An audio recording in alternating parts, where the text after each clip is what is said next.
Okay, I'm going to show you how to make the value scale. As you can see here, I'm painting a value scale as I'm mixing, and I've mixed 1, 2, 3, 4 values of this kind of red-violet hue.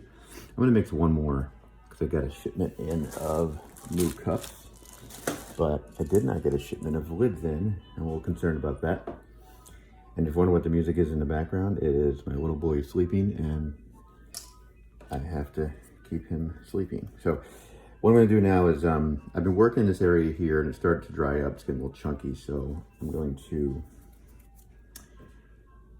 work right here, and I'm squeezing out as much as I think I'm going to use. And again, you only have this big white tube. You need that for the entire project. So after that, as you can see, I'm just going to grab some of this, and I'm going to start to mix this in. And I'm trying to get it one step darker than that one there.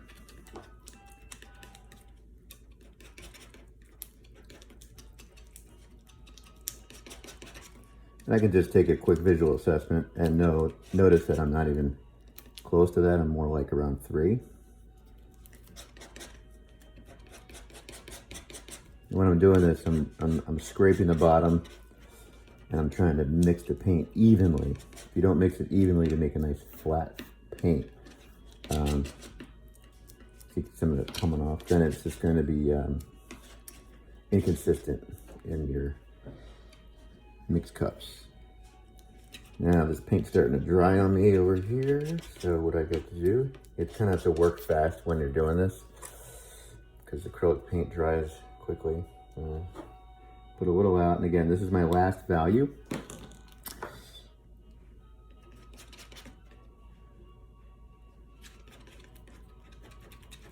And I just add a little at a time. Don't add too much, because then you're going to have to add more white to balance it out, and then you end up using all of your white. So just little by little.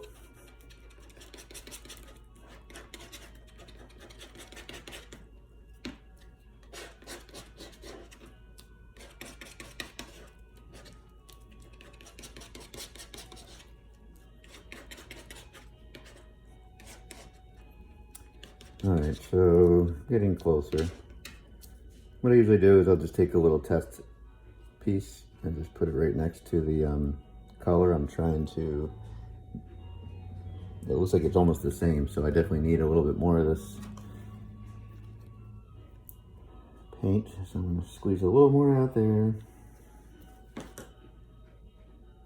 I think that's probably safe to put in.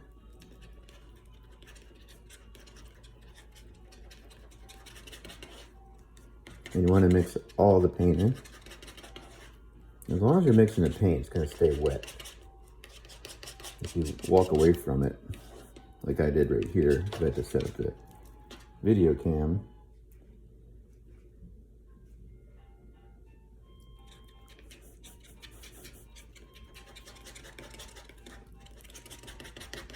I wonder if the music you can hear in the background.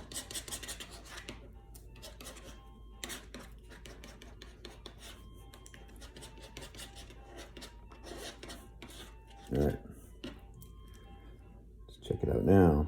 So it's a little darker. It's not that much darker. Now, I've just painted all these guys. The most recent one is that one. That's still somewhat wet, so it's not fully dry, meaning that the color changes when it dries. It gets a little darker.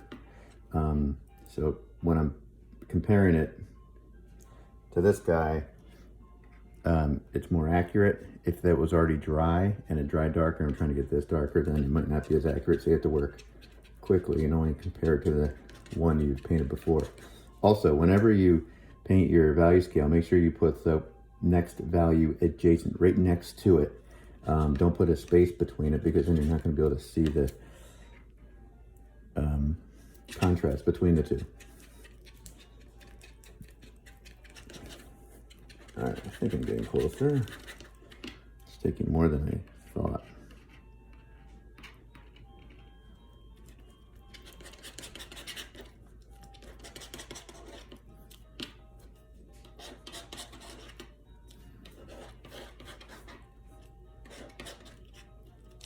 You can kind of see as I bunch it all up, it's a lot of paint actually. And I'm going to take a little sample here. Huh, I still think I can go a little darker. This golden paint isn't as powerful as I thought it was. All right, maybe just a little more. Hope I don't overdo it.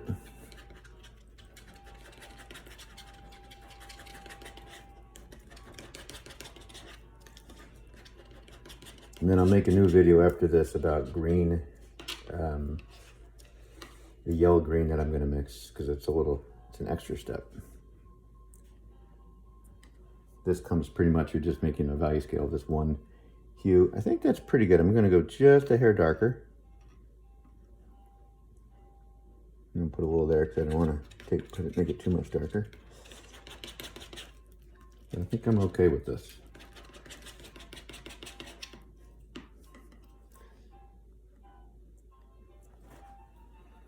1, 2, 3, 4, 5. Think of it like as musical notes. It should be a gradual, even jump from one value to the next. Let's take a little bit more. And after this, I'm pretty happy. And if you, what you can do is just get a paper towel. I'm gonna wipe this out. And I'll show you why I'm doing this. Just wiping this out.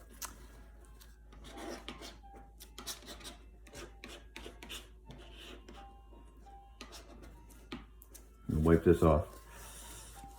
Try to get my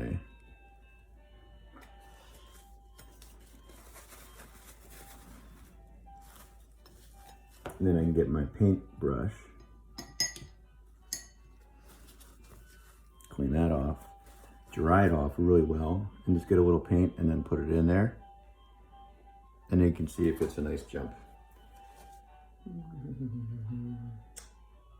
I think that's okay. 1, 2, 3, 4, 5. I think that's okay. I'm gonna put just a little bit too much of the red in, so I'm gonna just lighten it up a hair, and that's fine. You can just take a little more white paint, put it in there. I have a feeling that's gonna dry darker. It took me a while to get that going, so I feel that might be dry, so I'm not.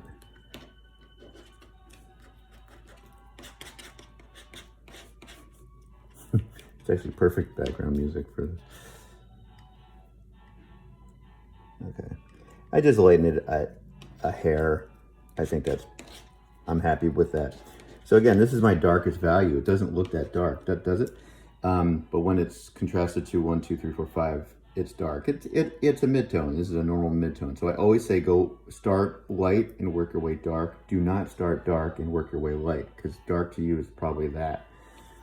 This might be your darkest value. After this, scoop it up.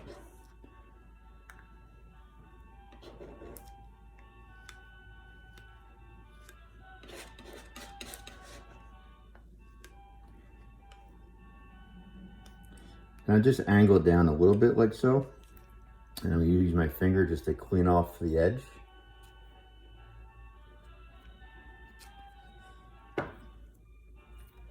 And then make sure to get a